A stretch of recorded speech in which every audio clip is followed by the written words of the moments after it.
ይህ ኢትዮጵያ ቴሌቪዥን ነው።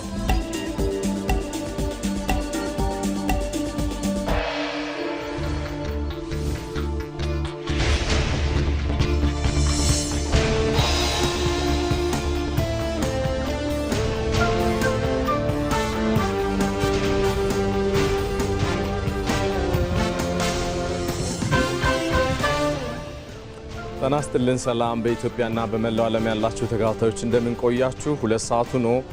እዚህ አዲስ አበባ ከሚገኘው ዋናው ስቱዲዮአችን በቀጥታ ስርጭት የምትከታተሉት ቲቪ 57 ተመልሷል። አበይት ነጥቦችን ነው። ጠቅላይ ሚኒስትር አብይ አህመድ ከ5 ዓመታት በፊት በበዓለ ሲመታቸው ወቅት አካታች የምክክር ሂደት እንደሚካሄድ የገቡት ቃል በተግባር ተገልጦ ዛሬ ኢትዮጵያ ዘላቂ ሰላምና ሀገራዊ መግባባትን ለመገንባት የሚያስችላትን ሀገራዊ ምክክር እያካሄደች ትገኛለች።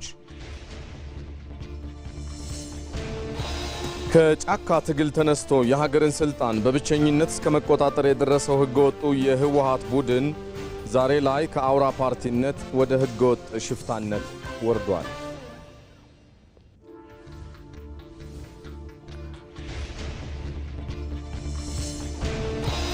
የእስራኤል ጦር በዌስት ባንክ ለሚያደርገው ወታደራዊ ዘመቻ ዝግጅት ስለመጀመሩ ደግሞ ከውጭ ዘናል።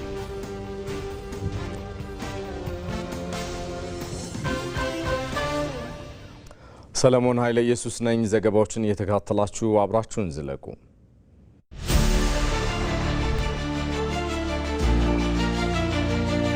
ከአራቱ ማዕዘናት ከፖለቲካ ፓርቲዎች፣ ከሲቪል ማህበራት፣ ከሴቶች፣ ከወጣቶች፣ ከሁሉ ከምሁራንም ጭምር የእርስ በርስ ትስስር ያለበት የተለያዩ ህዝቦችን ለማወቅ ጥያቄያቸውንም ለማወቅ ራሳቸውን ሰዎችንም የመጡበትን ቦታ ባህልና ማንነታቸውን ለማወቅ የረዳ የተወከሉት የማህበረሰብ ክፍሎችም ከታች ጀምረው ነው እየተመረጡ የመጡት። ይሄ አካታችነቱን በግልጽ ያሳያል። ሁላችንም የተራራቀ ሐሳብ ያለን ሰዎች በትክክለኛ ድምጻችንን የምናንጸባረቅበት አሉ የሚባሉ አጀንዳዎች በዚህ ምክክር ኮሚሽን ተካተዋል፣ እየተወያየንባቸው እንገኛለን። አብዛኛው ኢትዮጵያዊ ያለውን ሐሳብ ይዞ ወደ መድረክ መጥቷል። በዚህ ምክክርም አብዛኛዎቹ ችግሮቻችን ይፈታሉ ብለን እናስባለን። ያሉን የፖለቲካ ስብራቶችን ወደ በደንብ አድርገን እንጠግንበት፣ አዲስ አሰራሮች የምናመጣበት፣ ተቋማት ጠንካራ ተቋማትን ቢውልድ የምናደርግበት ምዕራፍ ይሆናል ብዬ አስባለሁ።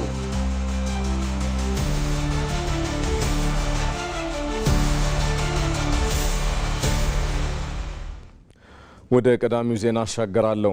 ጠቅላይ ሚኒስትር አብይ አህመድ ከ5 ዓመታት በፊት በበዓለ ሲመታቸው ወቅት የሀገሪቱን የዘመናት የፖለቲካና የኢኮኖሚ ችግሮች በዘላቂነት ለመፍታት የመላው ሕዝብ ድምፅ የሚሰማበት አካታች የምክክር ሂደት እንደሚካሄድ ቃል ገብተው ነበረ። ዛሬ ቃል በተግባር ተገልጦ እነሆ ኢትዮጵያ ዘላቂ ሰላምና ሀገራዊ መግባባትን ለመገንባት ሀገራዊ የምክክር መድረክ ጀምራለች። ሂደቱም ጠቅላይ ሚኒስትር አብይ አህመድ በበዓለ ሲመታቸው ለህዝብ የገቡትን ታሪካዊ ቃል ኪዳን መነሻ ያደረገም ነው። ባልደረባችን መሐመድ አልቃድር በጉዳዩ ዙሪያ ተከታዩን አጠናቅሯል። በአንድ ወቅት እንደ ተስፋ የተነገረ እንደ ቃል ኪዳን የተገባ ሐሳብ ዛሬ ደግሞ በተግባር የተገለጸ ሂደት ሆኖ ተፈጽሟል። ጠቅላይ ሚኒስትር አብይ አህመድ ከ5 ዓመት በፊት በበዓለ ሲመታቸው ወቅት ለኢትዮጵያውያን ይህንን ቃል ገቡ። የሀገሪቱ ውስብስብ ችግሮች በአንድ ወገን ብቻ ሳይሆን በጋራ ውይይት ይፈታል የሚል ቃል ኪዳን። ይህ ቃል ዛሬ በሀገራዊ የምክክር ሂደት ውስጥ ተጨባጭ ተግባር ሆኖ ተገልጧል። የረጅም ዘመናት የፖለቲካ፣ የማንነት፣ የፍትህና የልማት ጥያቄዎች በኃይል ሳይሆን በውይይት እንዲፈቱ የቀረበው ይህ ጥሪ ዛሬ በሰፊ ተሳትፎ የተካሄደ ሀገራዊ የምክክር መድረክ ሆኖ ተገልጧል። በተግባር የተገለጠው ቃልም ከ5 ዓመት በፊት እንዲህ የሚል ነበር። የኦሮሞ አባቶች ወሊገለን አላገለን ይላሉ። የተግባባ ከውጭ ገባ፣ የተነጋገረ የመከረ ለአንገብጋቢ ችግሮቹ መፍትሄ ያገኛል እንደማለት ነው። በመጪው ዘመን ብዝሃነታችንን በጌጥነት ተቀብለን መታረቅ የሚችል ሐሳባችንን አስታርቀን መከበር የሚገባው ልዩነታችንን አክብረን ህብረ ብሔራዊነታችንን አጠንክረን ወደ ከፍታ የምንተምበት ጊዜ ይሆናል። ይህም እንዲሳካ የፖለቲካ ልዩነታችንን ለማጥበብ አካታች ብሔራዊ የውይይት መድረክ እናካሂዳለን። በበዓለ ሲመት ንግግራቸው ጠቅላይ ሚኒስትሩ የሀገሪቱን የዘመናት ችግሮች አንድ ፓርቲ ወይንም አንድ ቡድን ብቻ ሊፈታው እንደማይችል ገልጸው ሁሉንም የህብረተሰብ ክፍሎች የሚያሳትፍ ሀገራዊ ምክክር እንደሚካሄድ የገቡት ቃል በተግባር ሲገለጽ አርሶ አደሩ፣ የከተማው ነዋሪ፣ ሴቶች፣ ወጣቶች፣ ምሁራን፣ የሃይማኖት መሪዎችና የተለያዩ ማህበረሰብ ክፍሎች ድምፃቸውን የሚያሰሙበት መድረኩ ነው ተፈጥሯል። ለዘመናት ተደራርበው የመጡብንን ችግሮች ተባብረንና ተደምረን ለማሸነፍ መነሳት ይኖርብናል። በእኛ በኩል በሁሉም ከሁሉም ለሁሉም የሆነች ኢትዮጵያን የመገንባት ህልም ለስኬት እንዲበቃ አሳታፊና አካታች አካሄድ ለመከተል አጥብቀን እንሰራለን። የፖለቲካ ስርዓታችን የአሸናፊዎች ፍላጎት ነጸብራቅ ብቻ ሳይሆን የመግባባታችን ውጤት እንዲሆን አበክረን እንሰራለን። የምክክሩ መሰረታዊ ሐሳብም የኢትዮጵያን ችግሮች በኢትዮጵያውያን ጥበብና ባለቤትነት መፍታት ነበር። የውጭ መፍትሄን ከመጠበቅ ይልቅም በጠረጴዛ ዙሪያ ተቀምጦ በመወያየት ብቻ የጋራ መግባባት ላይ መድረስ። ጠቅላይ ሚኒስትሩ የገቧቸውና የጠቀሷቸው ቃላት ዛሬ በሀገራዊ ምክክር ውስጥ ትርጉምን ያገኙ ይመስላሉ። የተነጋገረ ህዝብ መግባባትን ይፈጥራል፣ የተመካከረ ህዝብም ዘላቂ መፍትሄን ያገኛል። የተግባባ ማህበረሰብ ደግሞ የውስጥ ልዩነትን ወደ ጋራ ጥንካሬ ቀይሮ ሀገርን ያጸናል። በዚሁ መንፈስ የተጀመረው ሀገራዊ ምክክር የፖለቲካ ስርዓቱ የአሸናፊዎች ፍላጎት ብቻ ሳይሆን በጋራ መግባባት የሚገነባ ስርዓት እንዲሆን የተገባውን ቃል ኪዳን ወደ ተግባር ያሸጋገረ ምዕራፍም ሆኖ ታይቷል። የምክክር ሂደቱ ችግሮቻችንን በጠረጴዛ ዙሪያ ይፈታሉ ብለው የሚያምኑትን የሚያካትት በፖለቲካ ልሂቃን መካከል የሚደረግ ሂደት ብቻ ሳይሆን ሁሉም የህብረተሰብ ክፍሎች ተሳትፎ ያገናዘበ አጠቃላይ ሂደቱ አካታችና አሳታፊ እንዲሁም በኢትዮጵያውያን እየተመራ ሀገር በቀል መፍትሄዎች ለማፍለቅ ታልሞ የሚከናወን ይሆናል። ጠቅላይ ሚኒስትሩ በበዓለ ሲመታቸው ወቅት የገቡት የተስፋ ቃልም በተግባር ሲተረጎም በምክክሩ ላይ የተለያዩ ድምጾች የተገናኙበት፣ የልዩነት ግንቦች በውይይት የሚፈርሱበት፣ ለወደፊቱ የጋራ ራዕይ የሚገነባበትም አዲስ የታሪክ ምዕራፍ እንደሆነም ያሳያል። በሀገራዊ ምክክሩ የሁሉም የማህበረሰብ ተወካዮች ሀሳብ በነጻነት እየተንሸራሸረ በመሆኑ ትልቅ የሰላም ተስፋ የተሰነቀበት ነው ብለዋል ተጽዕኖ ፈጣሪ ተመካካሪዎች። ፖለቲካዊ ችግሮችን በኃይል ለመፍታት ከመሞከር አባዜ ለመላቀቅና በአጀንዳዎች ላይ በመወያየት ዘላቂ መፍትሄ ለማምጣት ምክክሩ ትልቅ አስተዋጽኦ እንዳለውም በእርግጥም ገልጸዋል። ቶማስ ኃይሉ በፖለቲካ ኃይሎችና በማህበረሰቡ መካከል የጠነከረ ልዩነትን እንዲሁም ክፍፍልን አዝለው የኖሩ አጀንዳዎችን በጠረጴዛ ዙሪያ ለመፍታት በአንድ ጥላ ስር ከተሰበሰቡ ተመካካሪዎች መካከል አርቲስት ዘለቀ ገሰሰ አንዱ ነው። ጦርነት ይብቃ ይጥፋ። እነዚህ አለመግባባቶች በኃይል ወይንም በውጊያ ከመፍታት ይልቅ በሰለጠነ መንገድ በንግግር ለመቋጨት ያለመው መድረክ በእርግጥም ለኢትዮጵያ ተስፋ የሰነቀ ሆኗል። ብዙ ከፍለናል፣ ብዙ ተላልቀናል። ጦርነትን ያላየንበት ፈርጅ የለም እና እስቲ አሁንም እኔ በሙዚቃም አውጥቻለሁ ያሳለፍነው ኤክስፒሪየንስ አስተምሮን ወደዚህ መድረክ መምጣታችን በጣም የሚደነቅ ነው። ደግሞ እኛ በታሪካችን በባህላችን የዚህ የችግር መፍቻ ባህላዊ ዘዴዎች አሉን ብዙ እና ያው ሰለጠን ተብሎ የውጭ ኢንፍሉዌንስ እየመጣ ያ የድሮ ያለንን ቱባ የሆነ ባህላችንን ሳንጠቀምበት በጣም ከፍለናል። ምክክሩ የተለያዩ ማህበረሰቦችና ቡድኖችን በታሪክ ሂደት ውስጥ ደረሱብን የሚሏቸውን በደልና ቅሬታ በግልጽ ተነጋግረው እውቅና የሚያገኙበትና የሚካካሱበት ወይንም የሚታረቁበትን መንገድ የሚቀይስ ይሆናል። የቀድሞ የኢትዮጵያ ራዕይ ፓርቲ መስራች ዶክተር ተሻለ ሰብሮ ይህንን አይነት ታላቅ ሀገራዊ መድረክ በፖለቲካ ህይወታቸው ሲመኙት የኖሩ ጉዳይ እንደነበር ያስታውሳሉ። ይህ ለብዙ ዘመናት በብዙ መልኩ ከምኞት ባለፈ እውን እንዲሆን ብሔራዊ መግባባትና እርቀ ሰላም ፍትህ እንዲሰፍን እንዲህ አይነት ታላቅ መድረክ እንዲፈጠር በተግባርም ተንቀሳቅሰን እናውቃለን። ይህንን ዛሬ በዚህ ጉባኤ አማካይ መካከል ላይ በመገኘታችን ራሴ በመገኘቴ ራሴን በጣም ደስተኛ ነኝ። ለውጤቱም በርትተን እንሰራለን፣ እየሰራንም ነው። ከዚህ ቀደም የነበሩ የፖለቲካ ውሳኔዎች የጥቂት አካላቶች ብቻ ነበሩ የሚሉ ቅሬታዎችን ለማስታረቅ የሁሉም ብሔር ብሔረሰቦችና ህዝቦች፣ ሃይማኖቶች፣ የፖለቲካ ወገኖች እንዲሁም የህብረተሰብ ክፍሎችን ድምጾች የሚሰማበትን መድረክ ለመፍጠርም ተችሏል።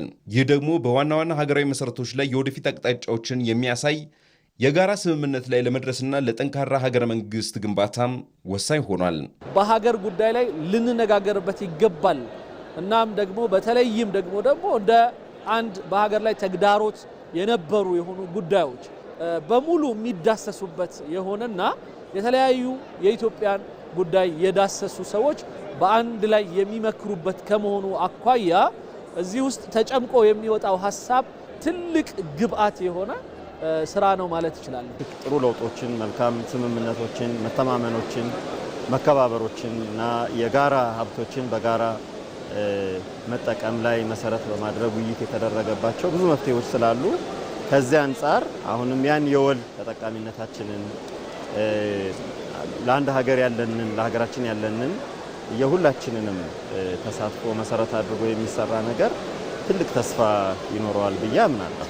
እኛ ነን፣ ግን የሚቀጥለው ትውልድ የናንተ ወዴት ኢትዮጵያን የወደፊት እንዴት አድርጎ ይመራል የሚለው ተስፋ አለው። ከተስፋ በላይ የሚጨበጥ ነገር በቅርቡ ይሆናል። ከምን ተነስቼ ነው የሚያበረታታኝ ነገር ምለው በየቡድኖቻችን ሆነን በምናደርጋቸው እንደዚህ ሰፊውና በጣም የሚቆጠቁጥ ርዕሰ ጉዳዮች ዛሬ ለስለስ ብለን አቀራረባችን፣ አነጋገራችን፣ ክርክራችን፣ ውይይቶቻችን፣ ድርድሮቻችን እነዚህ ሁሉ ኢትዮጵያዊ ጨዋነት ፈሪሃ እግዚአብሔር ባለበት መልኩ ነው እየተቀባበል እየተነጋገር እየተመካከለ ያለው። ይሄ በራሱ አዲስ ለውጥ እያየሁ ነው ማለት ነው። ሀገራዊ ምክክሩ ያስፈለገው ሀገርን የሚያጋጥሙ መዋቅራዊና የፖለቲካዊ ዝግቦችን በኃይል ከመፍታት ይልቅ በውይይት በድርድርና በህዝባዊ መግባባቶች ላይ ለመፍታት ታስበው በመሆኑ የሁሉም ማህበረሰቦች ተወካይ አካላት የነቃ ተሳትፎ አሁን ላይ ወሳኝ ነው። ከኢቲቪ ዜና 57 ጋር ናችሁ። የተወደዳችሁ እንቀጥላለን። በሀገራችን ዋርካ መጠለያ ብቻ ሳይሆን የእውነት የፍትህና የመደማመጥ መድረክም ጭምር ነው። በዋርካ ጥላ ስር ማንም አይበልጥም፣ ማንም አያንስም፣ ሁሉም እኩል ይደመጣል። ዛሬስ ኢትዮጵያ በታሪክ አጋጣሚ ሁሉን አካታ ለመምከር በቆመችበት በዚህ ወቅት ነባሩ የዋርካ ፍልስፍና ለዛሬዋ ኢትዮጵያ ምን ያስተምር ይሆን? የተከታዩ የባልደረባችን ሮዛ መኮንን ትንታኔ ምላሽ አለው። የጆከ ዋርካ ጥላ ገፋር ሰብ የባረከን አታፍር፣ በስረን የታረቀ ሰብ ቂም አያደርስም በሰብ። ይህ የጉራጌ የእርቅ ሸንጎ ግጥም ነው። ትርጉሙም የጆካ ዋርካ ጥላ ሰፊ ነው፣ አባቶች መርቀው ያስታረቁት አያፍርም፣ በስሩ የታረቀ ሰው ቂም አይቋጥርም የሚል ጥልቅ መልእክት አለው። በሀገራችን ዋርካ መጠለያ ብቻ ሳይሆን የእውነት የፍትህና የመደመጥ መድረክም ነው። ለዘመናት አባቶቻችን ቅሬታቸውን ይዘው ልዩነታቸውን የሚፈቱት ከዚሁ ዛፍ ስር ነበር። በዋርካ ጥላ ስር ማንም አይበልጥም፣ ማንም አያንስም፣ ሁሉም እኩል ይደመጣል። ዛሬስ ሀገራችን በታሪክ አጋጣሚ ሁሉንም አካታ ለመምከር በቆመችበት በዚህ ወቅት ነባሩ የዋርካ ፍልስፍና ለዛሬዋ ኢትዮጵያ ምን ያስተምራል? ከፈጠርነው የሚያቃጥል የጥላቻና የመለያየት ፀሐይ ሸሽተን በዘመናዊት ወደ ጎለበተው ሀገር በቀሉ የዋርካ ጥላ ለመመካከር መሰባሰባችን ከኛ አልፎ ለዓለም ምን ያስተምር ይሆን? ምንስ እናተርፍበታለን? ቆይታችን ለዚህ ምላሽ አለው።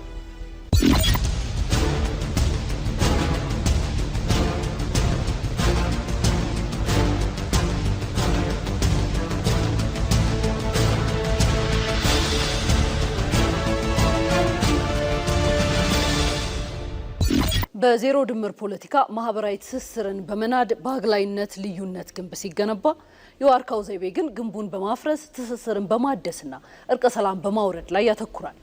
ጠቅላይ ሚኒስትር አብይ አህመድ በሀገራዊ ምክክር ጉባኤ መክፈቻ ላይ በሚገባ እንዳጎሉት ዋርካው ሁሉንም በእኩልነት የሚያስጠልል ማህበራዊ ፍርድ ቤት፣ ትምህርት ቤትና እርቅ ማዕከል ነው። ከዚህ የዋርካ ጥላ ርቀው በራሳቸው የጠበኝነት ፀሐይ የሚቃጠሉ ጥቂት አካላት ዛሬም የውድመት መንገድን መርጠዋል።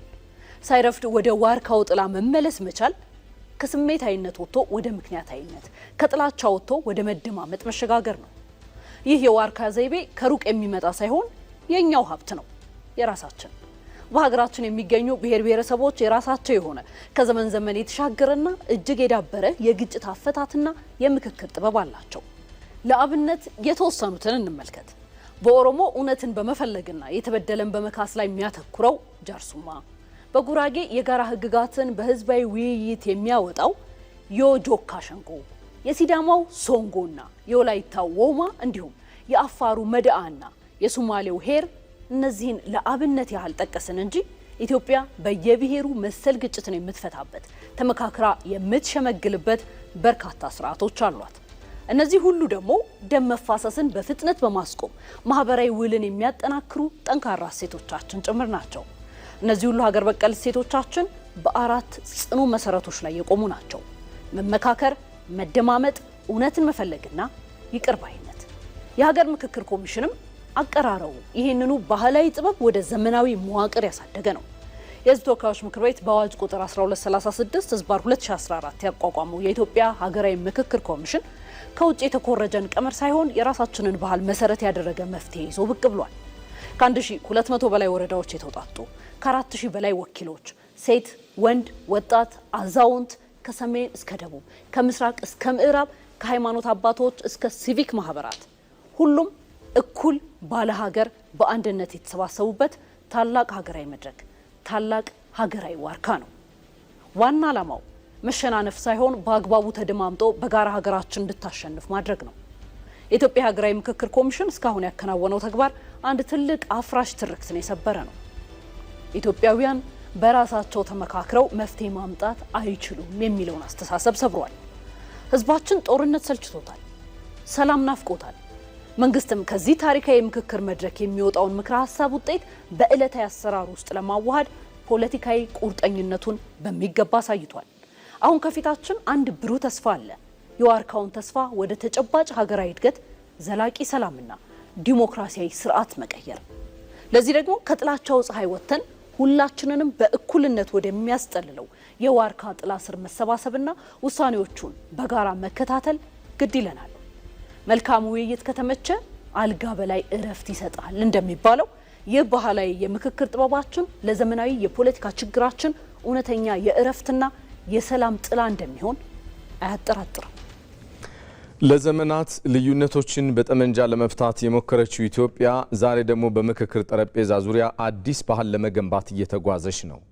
በዚህ ጉዞ የተለያዩ የፖለቲካ ፓርቲዎችም ልዩነቶቻቸውን በውይይት ለመፍታት በሀገራዊ ምክክር ጉባኤ ተሰባስበዋል። እነኚህ የፖለቲካ ፓርቲ ተወካዮችና ተመካካሪዎች የፖለቲካ ልዩነትን በጠመንጃ አፈሙዝ መፍታት በኢትዮጵያ ምድር ሊያበቃ እንደሚገባም ነው አበክረው የገለጹት። ዘጋቢያችን መስከረም ቸርነት በጉዳዩ ዙሪያ ተከታዩን ይዛለች። የጠመንጃ ድምጽ የውይይትን ድምጽ ተክቶ በቆየባቸው ዘመናት ኢትዮጵያ ከፍተኛ የሰው ሕይወት መጥፋት፣ የንብረት ውድመትና ማህበራዊ ስብራት ያስተናገደችበት ጊዜ ብዙ ነበር። ይህ ሁሉ ግን ዛሬ ነበር ሆኗል። ኢትዮጵያ አለመግባባትና ተቃርኖን በምክክር የመፍታት አዲስ መንገድ ጀምራለች። የልዩነት መፍቻውም ከነፍጥ ወደ ምክክር፣ ከግጭት ወደ ውይይት፣ ከመጠፋፋት ወደ መደማመጥ ተሸጋግሯል። የዚህ ጉዞ ዋና መድረክ የሆነው የሀገራዊ ምክክር ጉባኤ ከተለያዩ የማህበረሰብ ክፍሎች ጋር በመሆን የፖለቲካ ፓርቲዎችንም በአንድ ጠረጴዛ አሰባስቧል። በሰባተኛው ጠቅላላ ምርጫ በተፎካካሪነት የተገናኙት ፓርቲዎች ዛሬ ደግሞ በአንድ አዳራሽ ሀገር እንዴት በምክክር መጪ ዘመኗን እንደምትገነባ ለመወያየት ቀደም ሲል ነፍጥ አንግበው ጫካ የነበሩ የፖለቲካ ኃይሎች ሳይቀር ነፍጥ አውርደው ጥያቄያቸውን በብዕር አንግበው ከአዳራሹ ተገናኝተዋል። እኛም ለዘመናት የህዝብ ጥያቄ ይዘን በትጥቅም በሰላማዊም ስንታገልባቸው የነበሩ መሰረታዊ የሚባሉ የህዝብ ጥያቄዎችን አጀንዳ በማሰባሰብ ሂደቱ የምክክር ኮሚሽኑ ተቀብሎናል። በዚህም በጣም ደስተኛ ነኝ። የፖለቲካ ልዩነቶቻችንን፣ የፖለቲካ ቁርሾችን፣ የፖለቲካ ቅራኔዎቻችን የምንፈታበት መንገድ ጦርነት፣ ግጭት ነው የነበረ። ይሄ ደግሞ አውዳሚ ነው። በየትኛውም መንገድ ቢሆን ሀገርን አሸናፊ የሚያደርግ አልነበረም። አሁን ግን ይሄ ምክክር ኮሚሽን ይዞት የመጣው መንገድ አዲስ መንገድ፣ ያልተጀመረ አዲስ ምዕራፍ ነው። ይሄም ለሀገራችን ትልቅ ተስፋ፣ ትልቅ እድል ይዞ የመጣ ነው።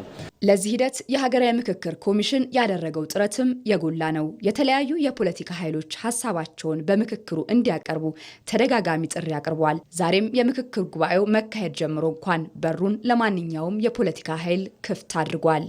ከሀገር ውስጥ እስከ ገጠር በጣም የሚገርምሽ ጥይት ሁሉ እየተተኮሰባቸው አልተካተትንም እንዳይሉ ማንኛውም የማህበረሰብ ክፍል እስከ ገጠር በፈረስም በግርም ሂደው አካታች በሆነ መልኩ ሰውን አወያይተው አጀንዳውን አሰባስበው ማሰባሰብ ብቻ ሳይሆን ማህበረሰቡ የወከላቸውን ሰዎች እዚህ እንደምታዩ 4000 ባንድ ጣራ ላይ ሰብስበው ያለምንም ገደብ ማለት ነው ሐሳባቸውን አንሸራሽረው ይሄ ስኬታማ እንዲሆን ብዙ ርቀት ሂደዋል። ጦርነት መቼውንም ቢሆን ለኢትዮጵያውያን አማራጭ አይሆንም።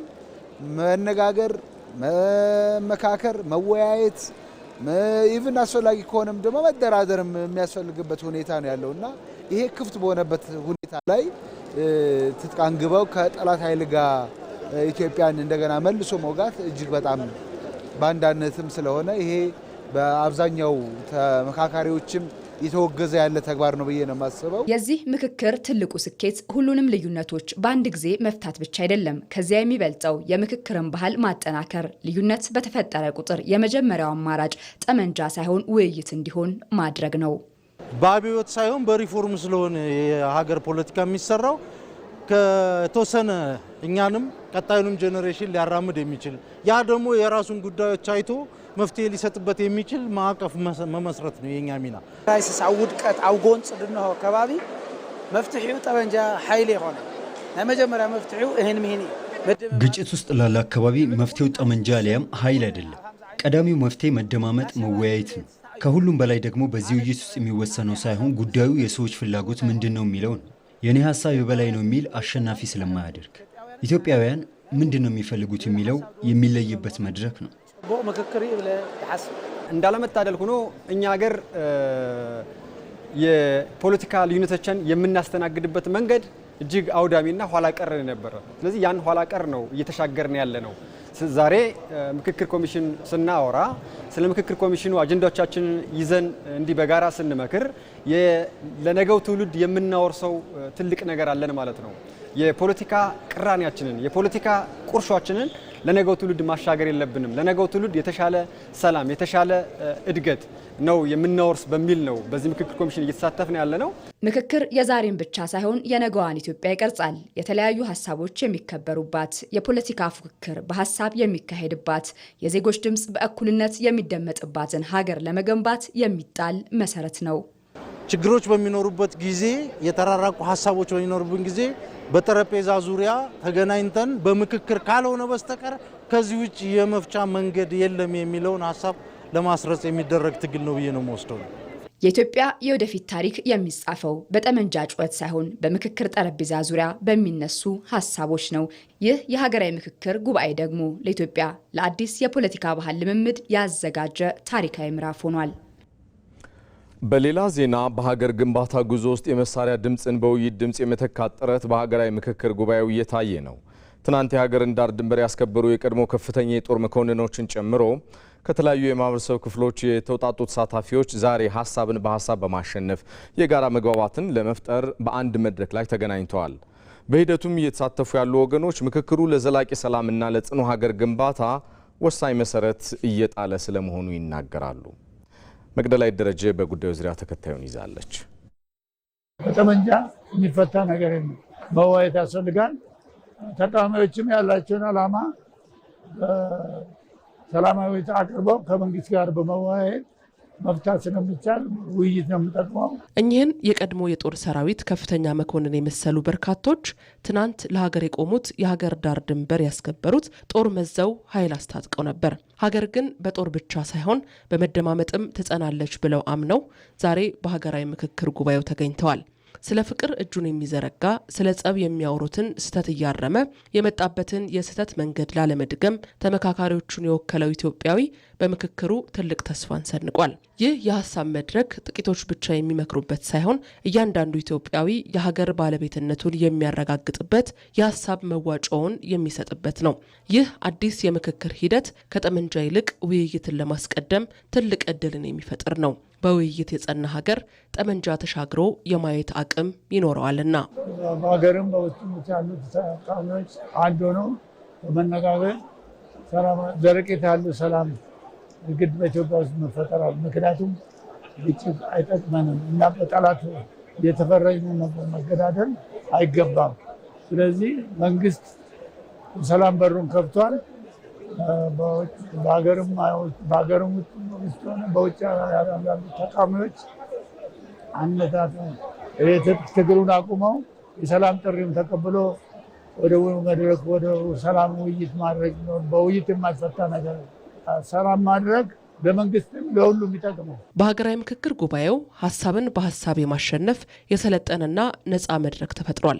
ተመካካሪዎችም የመጡበትን ዓላማ በማሰብ ስለ ሀገራቸው ሀሳብ እያዋጡ ስለ ነገ እየተነጋገሩ ነው። 100% ህዝቡን አሳትፈዋል እላለሁ። በጣም ምክንያቱም ማላቃቸው በወሬ ብቻ የሚሰማቸው ብሔር ብሔረሰቦች በዚህ ቦታ ላይ ይገኛሉ። ሀገር በአንድ ቀን እንዳልተገነባች ሁሉ ያሉባትን ችግሮች ለመፍታትም ትዕግስት፣ ሂደትና የጋራ ጥረት ያስፈልጋል።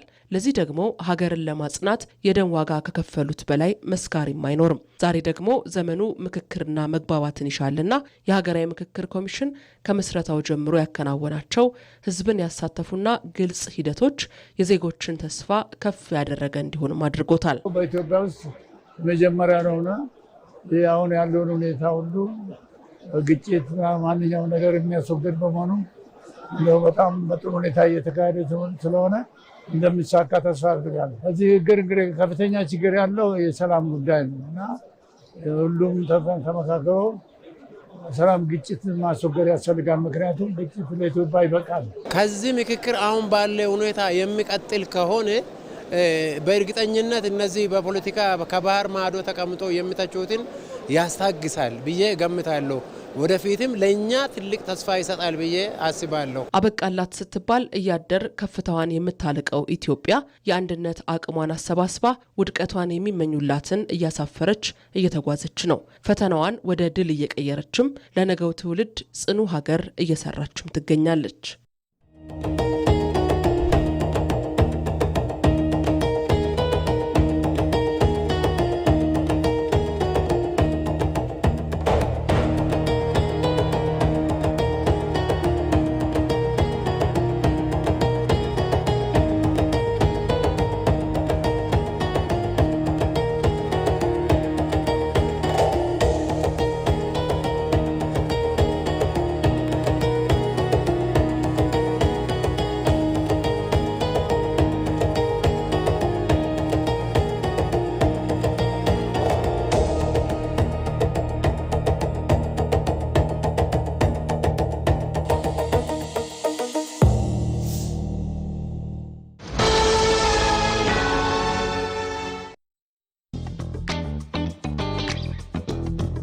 ብር ልኬልሻለሁ ብላኝ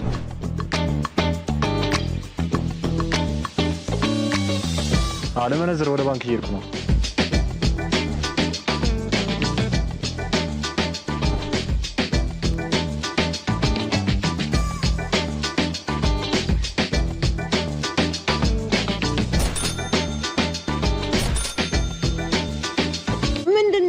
ብሬኔ ልጅ የሲቢ ጉርሻ ነው። ከውጭ ሀገራት በኢትዮ ዳይሬክት፣ ካሽጎ፣ ሲቢ ኮኔክት እና በሌሎችም ዲጂታል የገንዘብ ማስተላለፊያዎች ቀጥታ ወደ ሂሳቡ ሲላክሎት እንዲሁም ከባንካችን ጋር በሚሰሩ የውጭ ሐዋላ አስተላላፊ ድርጅቶች በኩል የተላከሉትን ገንዘብ ሲቀበሉ በዕለታዊ የውጭ ምንዛሬ መሸጫ ተመን መንዝረን ዳጎስ ያለ ተጨማሪ ጉርሻ እናበረክትሎታለን። በእጁ የሚገኝ የውጭ ሀገር ገንዘብ በባንካችን ሲመነዝሩ በጉርሻው ይደሰታሉ። በባንካችን ያስልኩ፣ በባንካችን ይመንዝሩ፣ የበለጠ ያገኙ። የኢትዮጵያ ንግድ ባንክ ሁሌም የሚተማመኑበት ባንክ። እዚህ ሸጎሌ አካባቢ ከሚገኘው ስቱዲዮአችን በቀጥታ ስርጭት ኢቲቪ ዜና 57ን እየተከታተላችሁ ነው። የተወደዳችሁ ከጫካ ትግል ተነስቶ የሀገርን ስልጣን በብቸኝነት እስከ መቆጣጠር የደረሰው ህገወጡ የህወሓት ቡድን ዛሬ ከአውራ ፓርቲነት ወደ ህገወጥ የሽፍትነት ተግባር ወርዷል። በጥቂት የቤተሰብና የግል ጥቅም የተሳሰረው ይህ ስብስብ ዛሬ የገዛ ህዝቡን እስከ መሸጥ የደረሰ የተላላኪነት ስራ ውስጥም ተዘፍቆ ይገኛል። ወንዶሰን አፈወርቅ በጉዳዩ ዙሪያ ተከታዩን ይዟል። እናት ተሸማቃ ቤት ውስጥ ነው ያለችው። ወጣቶቹ ልጄ ዛሬ ሞተ፣ አለ ሄደ እያለች በስጋት ነው ያለችው። ለአንዲት ልጆቿን በጦርነት ላጣች እናት ሌላ ጦርነት ምኗ ነው? ከሰሞኑ ለድጋሚ ጦርነት ከፍ ዝቅ እያለ ያለው ህገወጡ የህወሓት ቡድን በትግራይ ክልል አንዳንድ አካባቢዎች እየተዘዋወረ ህዝባዊ ያለውን ውይይት እያደረገ ነው። ውይይቱ ልጆቻችሁን ለጦርነት አዘጋጁ የሚል ነው። ይህንን ትዕዛዝ እየሰጡት ያሉት ደግሞ ልጆቻቸውን ለጦርነት አሰልፈው የማያውቁ ምናልባትም በተደላደለ ህይወት ውስጥ እያኖሩ ያሉ ጥቂት ስብስቦች ናቸው። ከሰሞኑ በማህበራዊ ሚዲያ ላይ እየተዘዋወረ ያለው የፈትለወርቅ ገብረ እግዚአብሔር አይናችሁን ጨፍኑና ላሞኛችሁ አይነት ንግግር ይህ ቡድን ለየትኛውም ትግራዋይ ግድ እንደሌለው ግልጽ ማሳያ ነው። በግርድፉ የሞንጀሪኖ ሐሳብ ወደ ጦርነት ብንገባ የድሮን ጥቃት ሊኖር ስለሚችል ያን የድሮን ጥቃት የምንከላከልበት ቴክኖሎጂም ስለሌለን ወጣት ትንሽ ትልቅ ሳትሉ ሁላችሁም ጥቃቱን መክቱ የሚል ይዘት ያለው መልእክትን ያስተላለፉት። በእርግጥ ከዚህ ቀደም በርካታ ትግራዋይ በአመራሮቹ አሳማኝነት በጦርነት ለመሳተፍ ወዶ ገብ ነበር።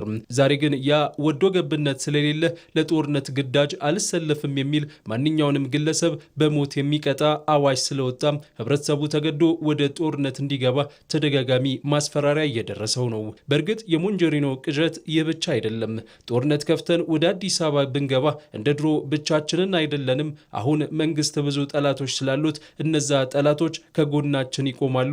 ፋኖ አብሮን አለ፣ የኦሮሞ ነጻነት ሰራዊት ክንዳችን ነው የሚል ሀገርን ለማፍረስ የማሉትን የማሰባሰብ አዝማሚያም ይታያል። ብዙ ዕጡ ኣብ ጎኒ ብልጽግና ኮይኑ አንጻር ሰራዊት ትግራይ ዝተሰለፈሉ ኩነታት ነይሩ። ብዙ ታጣቂ ከብልጽግና ጎን በመሰለፍ ከትግራይ ሰራዊት በተቃራኒ የቆመበት ሁኔታ ነበር። አሁን ግን አዲስ አበባ እስክንደርስ ድረስ ትግሉን ብቻችንን እንሸከመዋለን ማለት አይደለም። ምክንያቱም ታጋዮች አዲስ አበባ በራፍ ላይ ሆነው እየታገሉ ነው። ፋኖ አዲስ አበባ በራፍ ላይ አለ። የኦሮሞ ነጻነት ግንባርም አዲስ አበባ በራፍ ላይ ይገኛል። ይህም ማለት ወዳጆች አሉን ማለት ነው። በአሁኑ ወቅት ከነዚህ ወዳጆች ጋር በትብብር የሚሰራ ስራ አለ። ይህ ደግሞ በእርግጥ ልንጠቀምበት የሚገባ እድል ነው። ይህ ለሰላም አንዳች የተሟጠጠ ፍላጎት የሌለው ቡድን የጦርነት ያለህ እያለ ነው። ዓላማው እኔ ያልመራኋት ኢትዮጵያ በፍጹም መኖር የለባትም የሚል ነው። አሁንም አዲስ አበባ መምጣት ነው ህልሙ። በሰላማዊ መንገድ ስልጣንን መያዝ ማነስ የሚመስለው ይህ ቡድን የጦርነት ነጋሪት ጉሰማውንም ተያይዞታል። የትግራይ ህዝብ ሰላም ከሆነ የሚያቀርበውን የልማት ጥያቄ ማሟላት እንደማይችል የሚያውቀው የቤተሰብ ስብስቡ ለዘመናት ሲጠቀምበት የነበረውን የተከባህልና ህልውና አደጋ ላይ ነው የሚል ዲስኩርን እንደ አዲስ መደስኮር ጀምሯል። እስካሁን ባለው የትግራይ ህዝብ ጠላት ይህ ቡድን መሆኑን ደፍሮ የሚናገርና ህዝቡን የሚያሳምን ታጋይ በሚፈለገው ልክ የለም። ያሉትንም ቢሆን ማፊያ ቡድኑ ህዝቡን ከርተው ከፌዴራል መንግስቱ ጎን እንደቆሙ የትግራይ እናትን በማሳመን ማጣላትን ተያይዞታል። በእርግጥ ይህን የጦርነት ጉሰማ ከጥቂት ትግራዋይ ውጪ ለወትሮ ጦርነት ይብቃን ሲሉ የሚደመጡ ግለሰቦችም ሆኑ ተቋማት ሲቃወሙትም ሆነ የህገ ወጡን ቡድን አካሄድ ለሀገርም ለህዝብም አይጠቅምም ተው ሲሉ አልተደመጡም። የጦርነት ነጋሪት ጉሰማው ጥቂት የስልጣን ጥመኞችን ፍላጎት ለማርካት የብዙሃኑን ቀልብ ለመሳብ አለ ያሉትን የሐሰት ትርክት ሁሉ እየፈጠሩ ነው። ለዚህም ነው ህልውናችን በብልጽግና መቃብር ላይ ይረጋገጣል የሚል ግልጽ የጦርነት መቀስቀሻ ባነር በየስብሰባቸው ለጥፈው ህዝቡን እያነሳሱ ያሉት። እዚህ ጋር ግን አንድ ጥያቄ ማንሳት ተገቢ ነው። በትግራይ ህዝብ ህልውና ላይ አደጋ የደቀነው ማን ነው? የፌዴራል መንግስቱ በብዙ መልኩ ትግራይን ከዚህ ቡድን ለመታደግ ከፍተኛ ጥረት አድርጓል። በፕሪቶሪያው ስምምነት የትግራይ ህዝብ ልማት እንዲመጣለት፣ የተፈናቀለው ወደ ቀዬው እንዲመለስ፣ ለልማት ስራ የሚውል በጀት ከመልቀቅ ባለፈ አስፈላጊ መሰረተ ልማቶች ተሟልተው የትግራይ ህዝብ ህልውና ጽኑ መሰረት ላይ እንዲቆም ብዙ ጥረት አድርጓል። ለዚህም ጊዜያዊ አስተዳደሩን ሲመሩ የቆዩት ሌተናል ጀነራል ታደሰ ወረደ በስልጣን ላይ በቆዩበት ጊዜ የተሰሩ የልማት ስራዎችን አስመልክተው ያቀረቡት ሪፖርት ምስክር ነው። ይህ ህገወጥ ቡድን ግን ከራሱ የስልጣን ህልውና ውጪ የህዝብ ህልውና ገዶት አያውቅም። የእነሱን የቡድን ህልውና እስካስቀጠለ ድረስ የትግራይ ህዝብ መቀመቅ ወረደ አልወረደ ደንታቸው አይደለም። ይህንም ብለው በግምት አይደለም። ኤቭሪ ስቴፕ ኦፍ ዘ ዌይ አመራር ውስጥ ነው የነበርኩት። ዲስጋስት ከሚያደርጉኝ ነገሮች አንዱ ቅድሚያ ለራስ ህልውና ለሊደርሺፕ ህልውና የሚሰጥ አስተሳሰብ ነው ፐርሜት የሚያደርገው ጠቅላላ። አሁን የዚህን ቡድን የተሟጠጠ የስልጣን ህልውና እንደሚመልሱለት ያመነባቸውን ባዳዎች የሙጥኝ ማለትና ፍላጎታቸውን ማስፈጸምን አስቀድሟል። ጋላቢዎቹ ምን እንደሚፈልጉ ጠንቅቆ ያውቃልና ያን ሳይፈጽም እንቅልፍ እንደማይወስደው ለከፋዮቹ ማረጋገጫ መስጠት ይፈልጋል። ለዚህም ነው በፍጥነት ወደ ጦርነት መግባት የሚያስችለውን ጉሰማ አጠናክሮ የቀጠለው። የዚህ ህገወጥ ቡድን ጋላቢ ከሆኑት ውስጥ ዋናዋ ግብጽ ታሪካዊ ፍላጎቷ የሆነውን ኢትዮጵያን የማፍረስ ጉዞ በተሰናሰነ መልኩ ማስኬድን መርጣለች። ኢትዮጵያ ሰላም እንዳታገኝ በውስጥ የተዘጋጁ ባንዳዎችን ማሰማራት፣ ከውጭ ደግሞ ጫና የሚፈጥሩ የተዛቡና ከእውነት የራቁ አጀንዳዎችን ማሰራጨት። ከሰሞኑ የህዳሴ ግድብን አስመልክቶ በካይሮ በኩል እየወጡ ያሉት ሐሰተኛ መረጃዎች ከህገወጡ የህወሓት ቡድን የጦርነት ጉሰማ ጋር በእጅጉ የተናበቡ ናቸው። መንግስትን ፋታ በመንሳት የሚፈልጉትን የመጫን አካሄድ ግብጽና ህገወጥ ቡድን ለዘመናት ሲከተሉት የኖሩት አካሄድ ነው። ይህ ህገወጥ ቡድን ተልዕኮ አስፈጻሚ እንደመሆኑ የላኩትን አካላት ፍላጎት ማሳካት ቀዳሚ ተግባሩ ስለሆነ የትግራይን ህዝብ የሚጠቅሙ የሰላም አማራጮችን ተቀብሎ መተግበር አይፈልግም። ለዚህም ነው የፕሪቶሪያ ስምምነትን በግልጽ ቀዶ የጣለው። ለዚህም ነው የልዩነት ሀሳብ ካለው ዘላቂ መፍትሄ ማግኘት በሚያስችለው የሀገራዊ ምክክር ጉባኤ ላይ ተሳትፎ የመፍትሄ አካል መሆንን ያልመረጠው። ለዚህም ነው በተደጋጋሚ የሚቀርብለት የሰላም ጥሪ ጆሮ ዳባ ልበስ ያለው። ጦርነት ተመልሰን አንገባም፣ በቃ በሰላም እንሞክረው ቢባሉ መስማት የማይችል አካል ያለው እዛ ያለው ማለት ነው። ለስልጣን ብቻ መነሻ አድርጎ ስልጣን ብቻ የሚፈልግ አካል። ስለዚህ ያንንም ነገር ደግሞ እዚህ ያለ ህዝብ ማለት ነው ወጥቶ በቃ ሊል ይገባል። እኛም እንደ ዜጋ በቃ እያልን ነው። ይብቃ፣ በቃ ጦርነት ይብቃ፣ ሰላም ነው የምንፈልገው። ይህ ህገወጥ የህወሓት ቡድን ኢትዮጵያ የሚለው ስም አይገደውም። ግን ደግሞ ኢትዮጵያን ለማጽናትና ወደሚገባት የክብር ማማ ለመውሰድ ቃል የገባና ያንን ለመተግበር የሚታትር መንግስትና ይህንን ዓላማ በጽኑ የሚደግፍ ህዝብ አለ። ህገወጥ ቡድን ይህንን የጸና ዓላማ ያለውን ህዝብ ማሸነፍ የሚችል ይመስለዋል እንጂ እንደማይሳካለት ልቡ ያውቃል። ኢትዮጵያን በሀገራቸው ብሔራዊ ጥቅም የማይደራደሩ ሆነው ተገንብቷል። ማንኛውም ይህን የጸና ዓላማ የሚጋፋ አካልን የሚታገዝ ትውልድ አለመኖሩም ሊታወቅ ይገባል።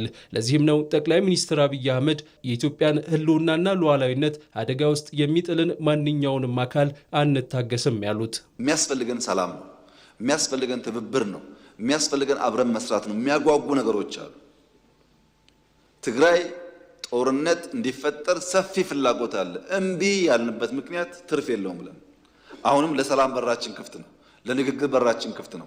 መወያየት የምንፈልገው ሰላም ማምጣት የምንፈልገው በእኛ በኩል ትተን ተጎርተን ለትግራይ ሰላም ከመጣ ፍላጎታችን እሱ ነው። በፍጹም አትጠብቁ። ድልና ቲፒኤልኤፍ አራምባና ቆቦ ናቸው። አትጠብቁ። ለምን መሰላችሁ?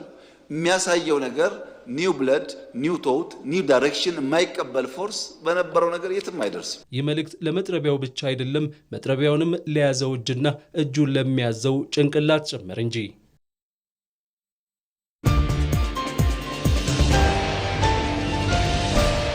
በህዳሴ ግድቡ ወይ በወንዙ ላይ የነበራትን ቀጥተኛ ተጽዕኖ አታለች። የግብጽ ስሁት የጂኦፖለቲካ ስትራቴጂ በአባይ ወንዝ ላይ ምንድን ነው?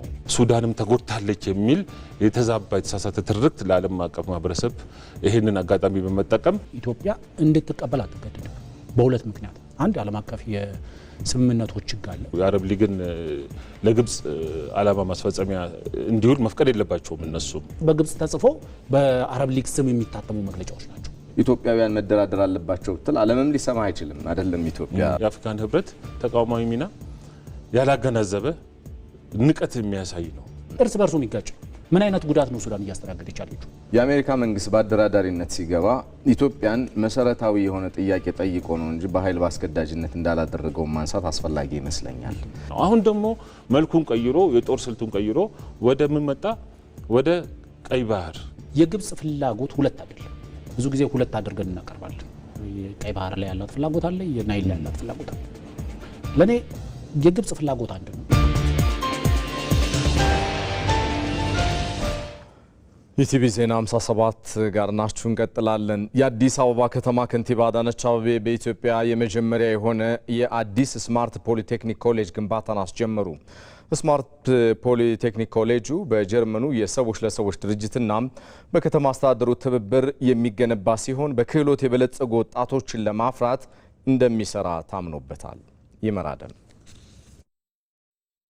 በሀገራችን የመማር ማስተማር ታሪክ ውስጥ ለዘመናት የዘለቀውና ትልቅ ክፍተት ሆኖ የቆየው አንድ እውነታ አለ።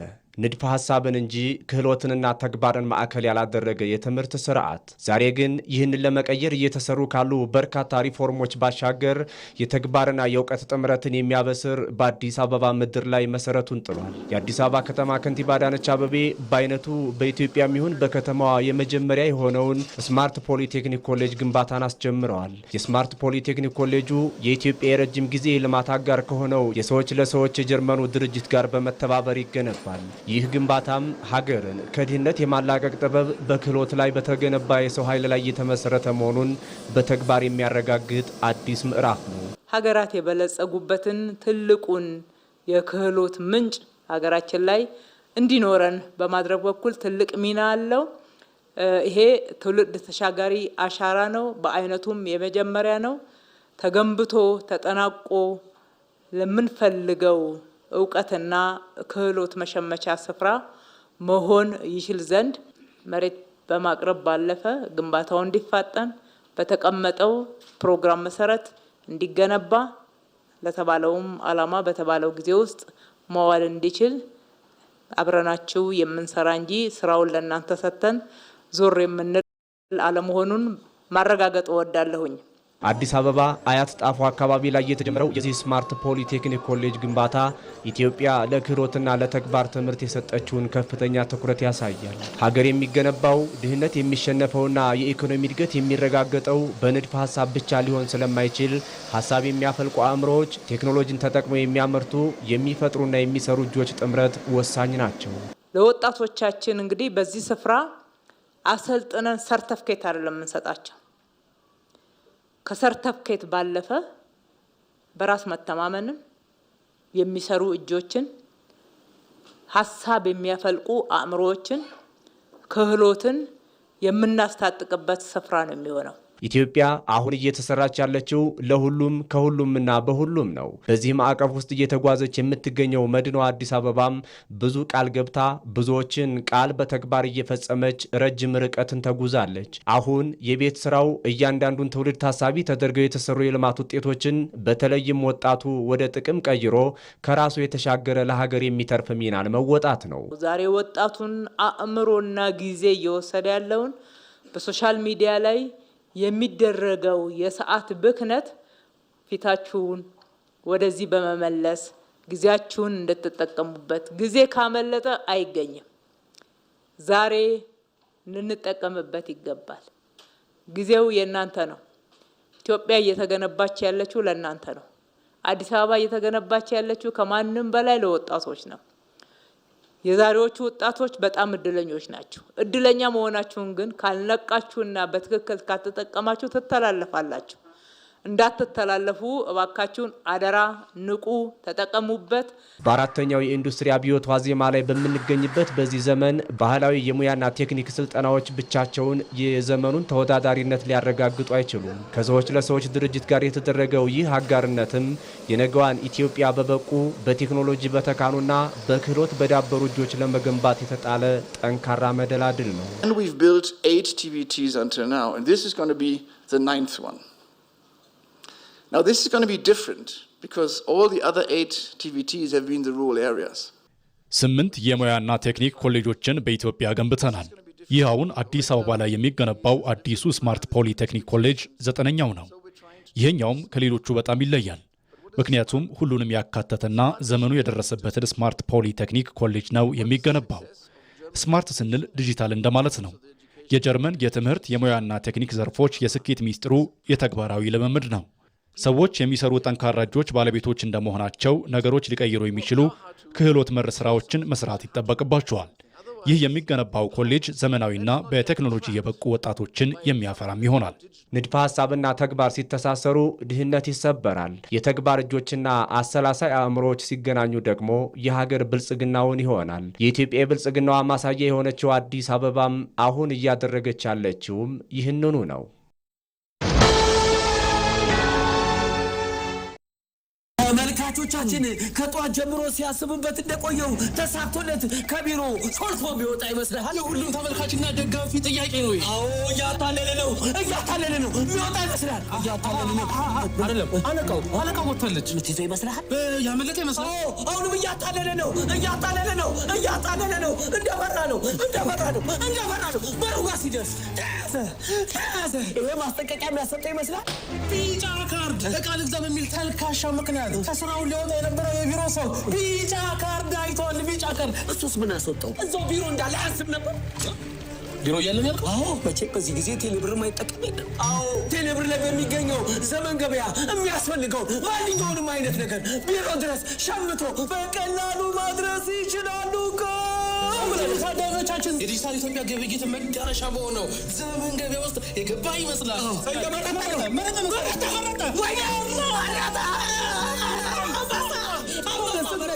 ይሄንን ቀሚስ ባይገዛ ኖሮ አልቆለት ነበር። የቅድሙ ማስጠንቀቂያ ትምህርት የሆነ ይመስለኛል። ደረሰ። ተመልካቾቻችን ቀሚሱ ቢሮ ደረሰ። ከተባለ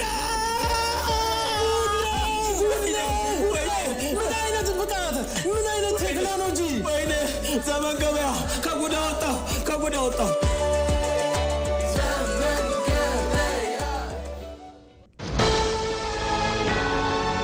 ይህ ዜና በቀጥታ የሚተላለፍላችሁ ከኢቢሲ ዋናው ስቱዲዮ ነው። ከውጭ የመረጥነውን ጉዳይ እናጋራችሁ። የእስራኤል ጦር በዌስት ባንክ ለሚያደርገው ወታደራዊ ዘመቻ ዝግጅት ስለመጀመሩ አስታወቀ።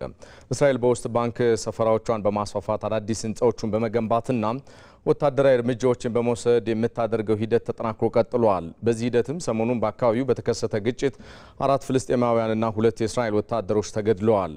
በዚህ ሳቢያ ነው እንግዲህ የእስራኤል ጦር ወታደራዊ ዘመቻ ለማካሄድ ዝግጅት መጀመሩን ያስታወቀው። ዘገባው የአሶሲኤትድ ፕሬስ ነው። የተወደዳችሁ ለዛሬ አርብ ምሽት በቀጥታ ስርጭት ኢቲቪ ዜና 57 የተመለከታቸው ጉዳዮች እነኚህ ናቸው። ኢቢሲን ምርጫችሁ አድርጋችሁ አብራችሁን ስለዘለቃችሁ አብዝተን ነው የምናመሰግነው። ሰለሞን ኃይለ ኢየሱስ ነኝ። በሰላም